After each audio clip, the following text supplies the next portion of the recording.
来镜头刷登来台湾来看毒品、喙烂、快态、气剂的检测，3分钟就会当验出是毋是有食毒。从11月20开始来实施，结果伫高雄的凤山，就烂查到一个48岁骑士检测是阳性。这嘛是新政策开始实施了后，第一件快态验出到食毒的案件。你吃过吗？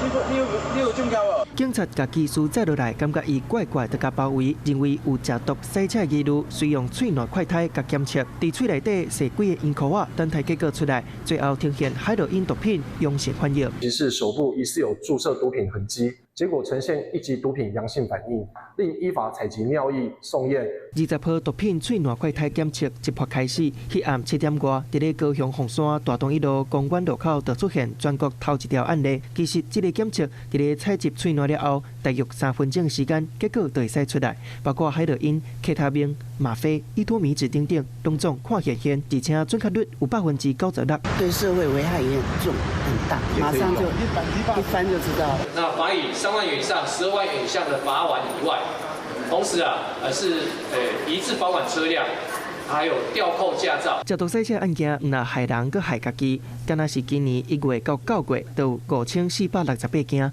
比去年加1.5倍。深切率会使甲检测时间减少。即马头一天就互警察验出阳性反应，好佳在即时载落来，才会使避免意外发生。你好，我是宋彦明。想掌握最及时的新闻资讯吗？赶紧订阅、按赞、开启小铃铛，锁定华视新闻 YouTube 频道。